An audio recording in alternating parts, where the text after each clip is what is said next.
नमस्कार मित्रांनो, आजच्या व्हिडिओमध्ये आपण ट्रेडिंग व्ह्यूमध्ये चार्टवर इंडिकेटर कसे लावायचे हे बघणार आहोत। सर्वात आधी आपण ट्रेडिंग व्ह्यूचं ॲप ओपन करणार आहोत।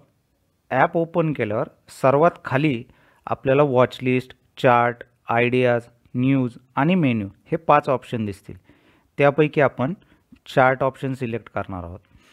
चार्ट ऑप्शन सिलेक्ट केल्यावर इथे सर्वात खाली आपल्याला सिम्बॉल सिलेक्ट करायचा असतो। आपल्याला जो पाहिजे तो सिम्बॉल आपण इथे सिलेक्ट करू शकतो। उदाहरणार्थ आता इथे डिफॉल्ट ॲपलचा सिम्बॉल आहे, मला आता निफ्टीचा चार्ट घ्यायचा आहे, तर मी इथे क्लिक केलं।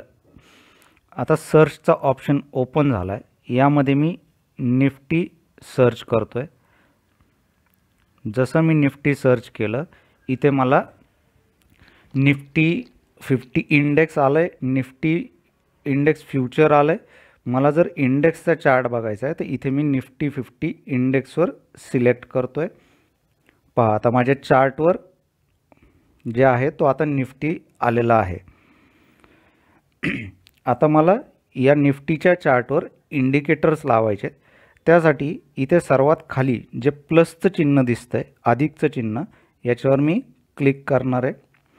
त्याच्यावर क्लिक केलं की मला ड्रॉइंग्स, इंडिकेटर्स, कंपेअर, अलर्ट्स अशी वेगवेगळे ऑप्शन ओपन झाले।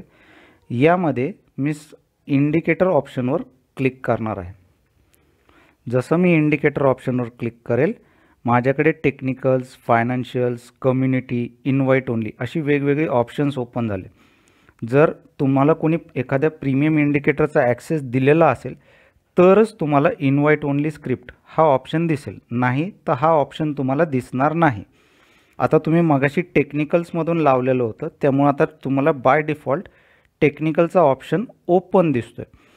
तुम्हाला मागे येण्यासाठी या टेक्निकल नावाच्या शेजारीच हा बॅकचा त्रिकोण आहे, त्याच्यावर क्लिक करायचं आहे। जसं मी बॅक आलो, आता मला इन्व्हाइट ओनली हा ऑप्शन दिसतोय।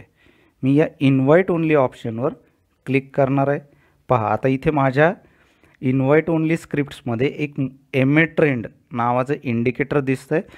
सो या इंडिकेटरच्या नावावर मी क्लिक करणार आहे, त्याच्या पुढच्या कुठेही क्लिक नाही करणार। हे MA ट्रेंड जे नाव आहे मी याच्यावर क्लिक करणार आहे। जसं मी MA ट्रेंडवर क्लिक करेल, पुन्हा इथे क्लोजवर येऊन क्लिक करणं। पहा, हे MA ट्रेंड इंडिकेटर माझ्या चार्टवर लागलं आहे। अशा पद्धतीने आपण आपल्या चार्टवर कोणतेही इंडिकेटर लावू शकतो।